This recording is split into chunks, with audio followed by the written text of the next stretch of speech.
2024 헌나 법무부 장관 박성재 탄핵 사건 청구인 측 주변론을 하겠습니다.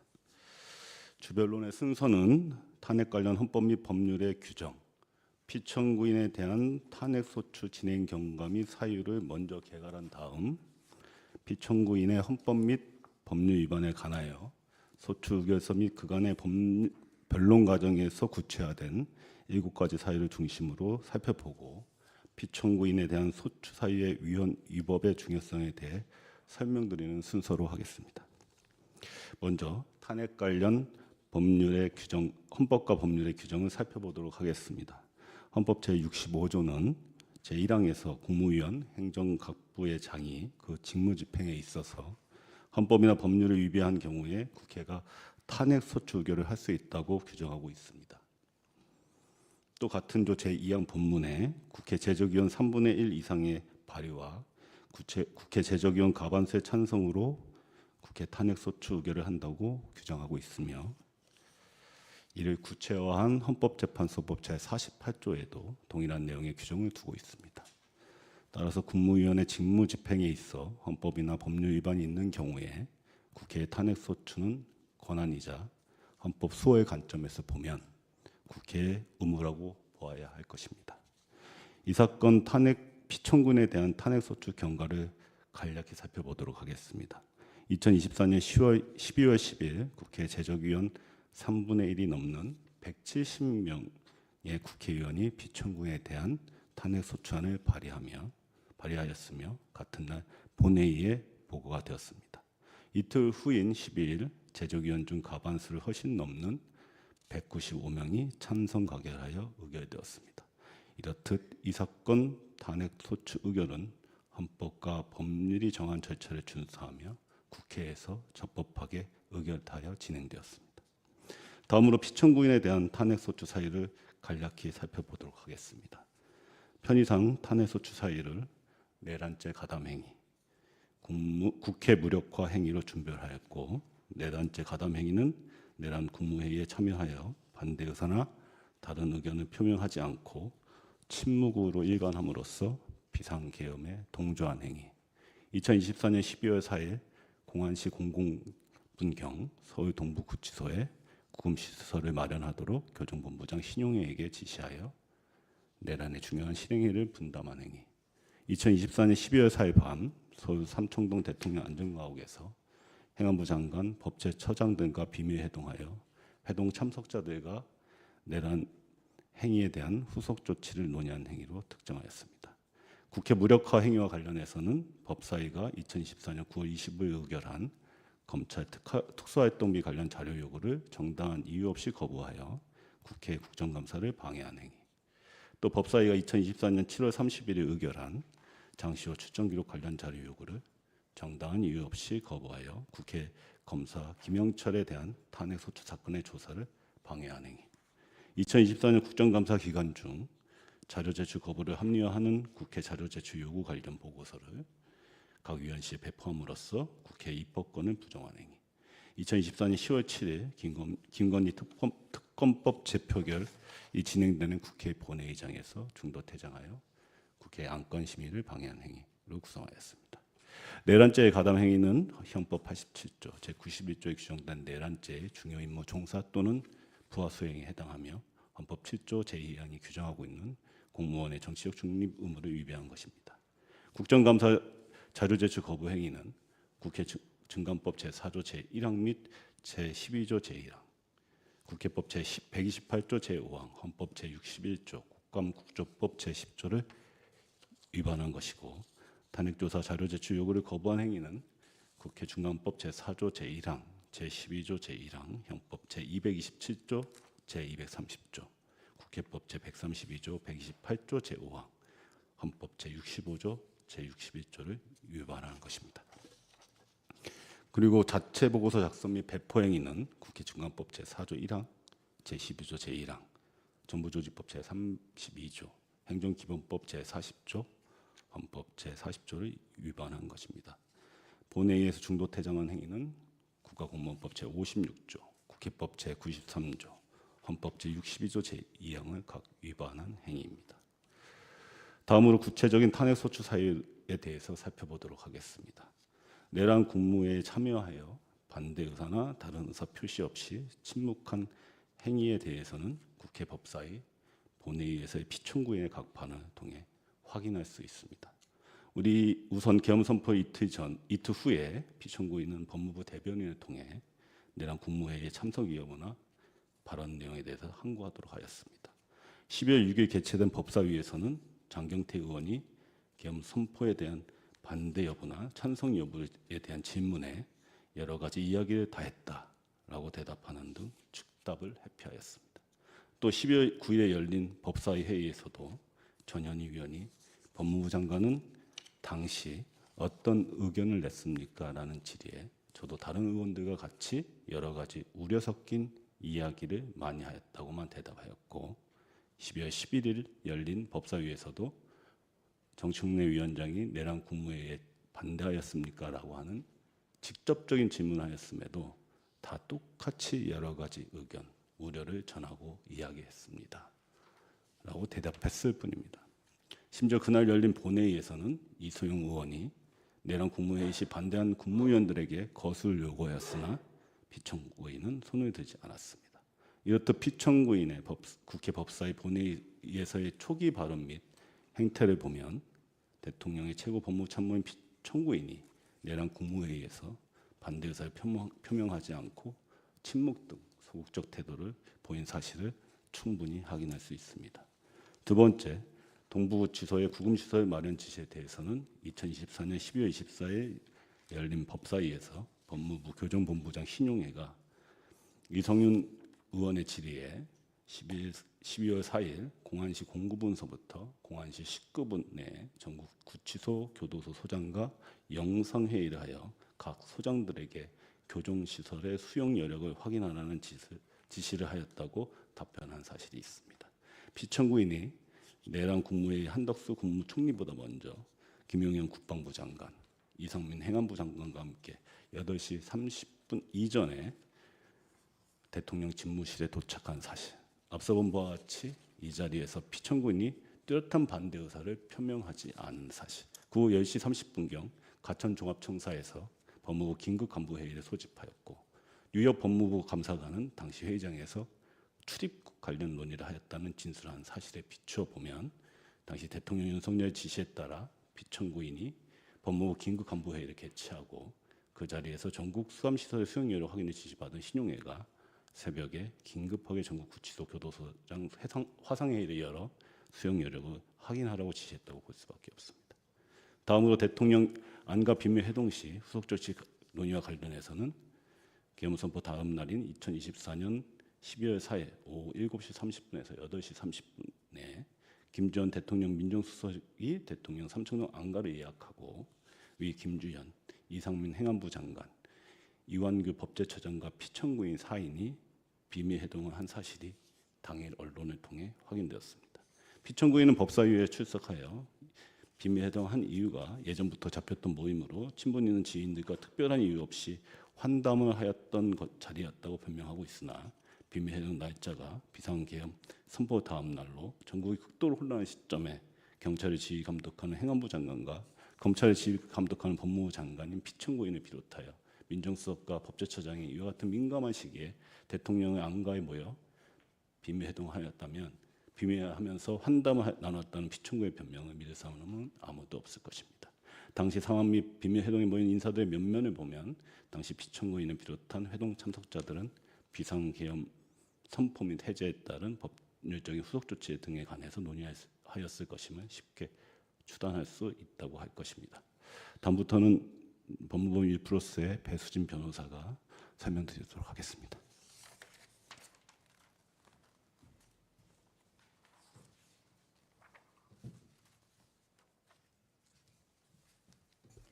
탄핵 소추 사유 가운데 국회 무력화 행위에 대해 말씀드리겠습니다.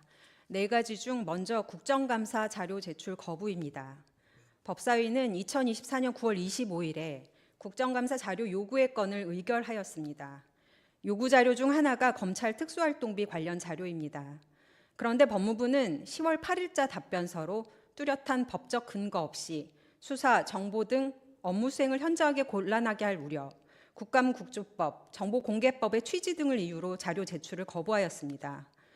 국회에서의 증언 감정 등에 관한 법률 제4조 제1항의 국가기관 서류 제출 거부 불가 원칙에 정면으로 반하는 답변입니다. 이 법은 누구든지 국회 서류 제출 요구를 받은 때에는 반드시 따라야 하는 법입니다. 특히 국가기관의 자료 제출 의무, 자료 제출 거부 불가 원칙이 규정되어 있습니다. 이에 따르면 국가기관은 직무상 비밀을 이유로라도 서류 제출을 거부할 수 없고, 유일하게 법상 허용되는 것은 군사, 외교, 대북 관계의 국가 기밀에 관한 사항인데, 이 경우에도 법에 정해진 절차를 거쳐야 가능합니다. 그런데 피청구인은 법상 허용되지 않은 사유를 들어 서류 제출을 거부하고 국회법에서 규정하고 있는 10일 이내는 물론 국정감사에서 통상 이해되는 수감일까지라는 서류 제출 기한을 준수하지 않았습니다. 참고로 야당 법사위원들이 국정감사는 물론 전체 회의에서 기회가 있을 때마다 검찰 특수활동비 관련 자료 제출 요구하고 촉구하고 또 촉구했습니다만 법무부는 끝까지 제출하지 않았습니다.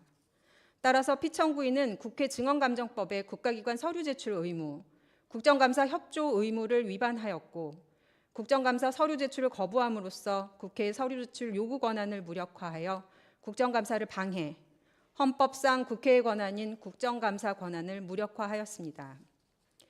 두 번째, 탄핵소추 사건 조사 자료 제출 거부입니다. 법사위는 2024년 7월 31일 검사 김영철의 모해 위증 교사와 공무상 비밀 누설을 소추 이유로 하는 탄핵소추 사건 조사를 위해 8월 9일까지 자료 제출하라는 자료 제출 요구의 건을 의결하였습니다. 이 가운데 장시호 출정 기록 관련 자료 요구도 포함되어 있었는데 법무부는 이를 거부했습니다.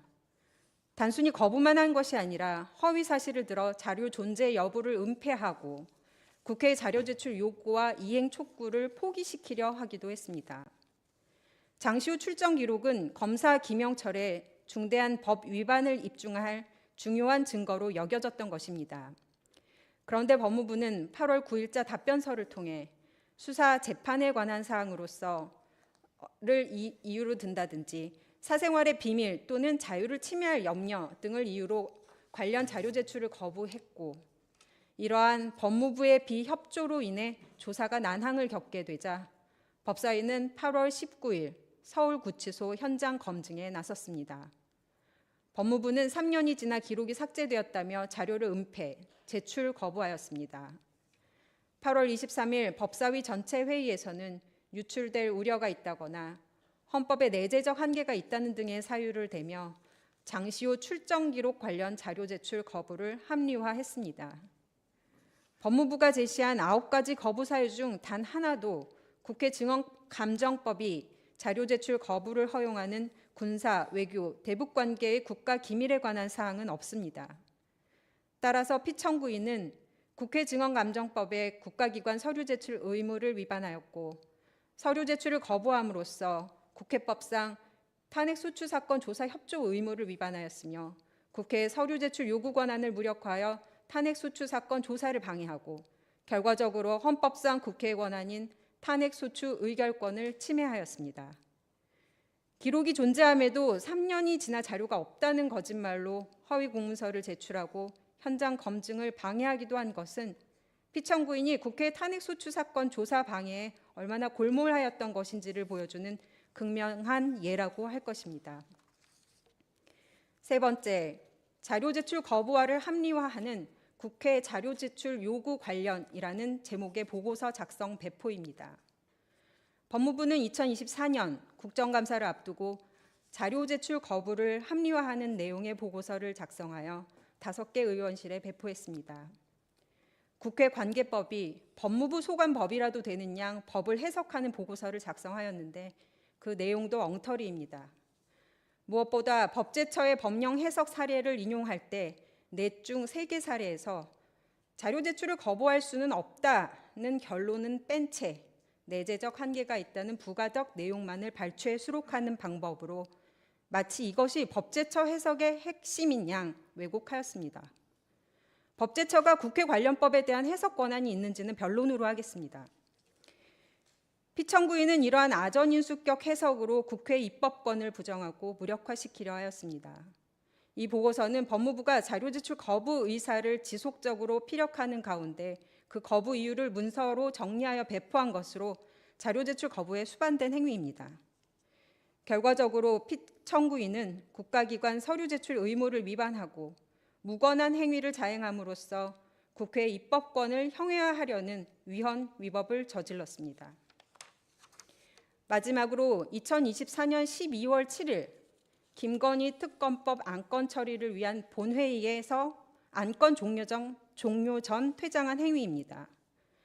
당시 피청구인은 소관 법률 주무장관의 자격으로 국회 본회의에 출석하였습니다. 대통령 제2호권 행사 법률안에 대한 안건 설명은 국무총리가 하는 것이지만 당시 국무총리가 불출석하여 피청구인이 대신하여 안건 설명을 하였습니다. 피청구인은 안건 설명 후 안건이 종료되기 전 퇴장하여 국회의 안건 심의를 방해하였고 국무위원회 국회 출석 답변 의무는 물론 국가공무원의 기본 중의 기본인 성실 의무를 위반하였습니다. 헌법재판소법 제53조 제1항의 탄핵 심판 청구가 이유 있는 때는 공직자의 파면을 정당화할 정도로 중대한 법 위반의 경우를 말하며 법 위반이 중대한지 또는 파면이 정당화되는지의 여부는 법 위반이 어느 정도로 헌법 질서에 부정적 영향이나 해악을 미치는지의 관점과 피청구인을 파면하는 경우 초래하는 효과를 서로 형량하여 파면 여부를 결정하여야 합니다. 그리고 행정각부의 장에 대한 파면 결정은 대통령과 비교할 때 파면의 효과에 근본적인 차이가 있으므로 법 위반 행위의 중대성과 파면 결정으로 인한 효과 사이에 법익 형량을 함에 있어 이 점이 고려되어야 합니다. 이러한 법리를 기준으로 판단한다면 피청구인의 행위는 파면을 정당화할 수 있을 정도로 중대한 헌법이나 법률 위반이 있고 그 파면 결정의 긍정적 효과는 파면하지 않았을 때의 부정적 효과보다 월등히 클 것으로 능히 예상되므로 피청구인은 파면되어야 합니다. 우선 대통령 윤석열 및 다른 국무위원 등과 공모하여 내란죄에 관여한 행위를 보자면 이는 국가존립에 관한 범죄인 국헌을 문란하게 할 목적으로 폭동을 일으키는 내란죄에 가담한 행위로서 그 자체로 헌법질서 파괴 행위에 부역한 것입니다.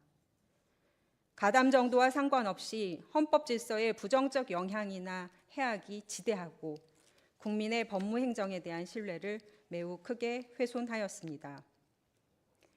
그리고 국회의 자료 제출 요구 거부 및 국회 본회의 안건 심의 중 퇴장한 행위를 보자면 국회법, 국회증언감정법, 국감국조법 등 국회관계법 전체와 정부조직법, 행정기본법, 국가공무원법 등 정부의 기틀을 규정한 법률, 심지어 형법까지 위반하며 헌법상 국회의 권한인 입법권, 국정감사권, 탄핵소추 의결권, 자료제출 요구권과 안건 심의권을 무력화한 것으로 평가할 수 있습니다.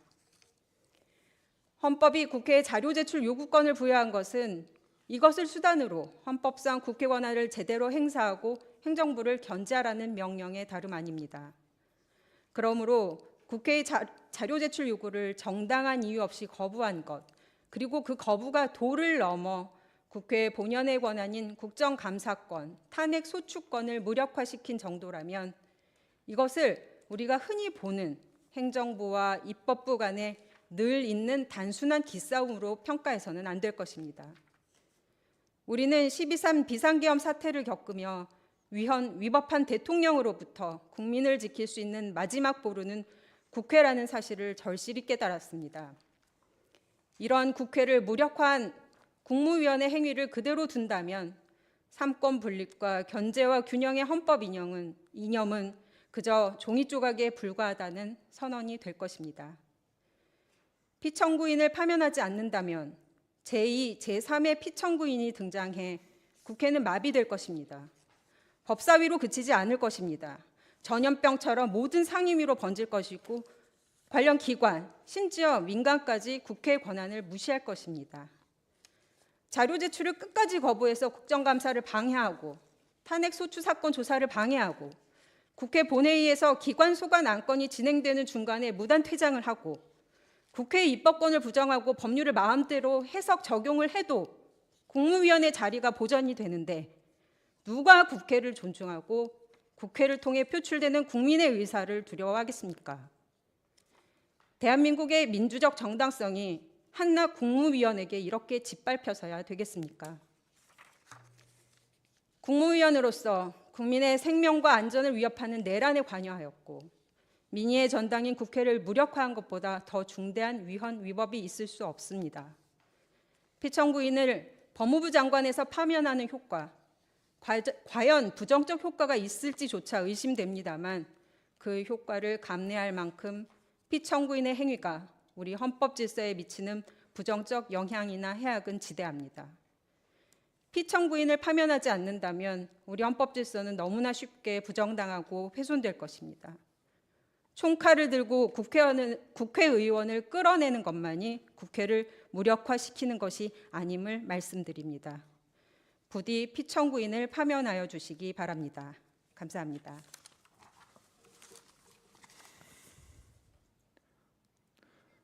네, 피청구인 측에서 20분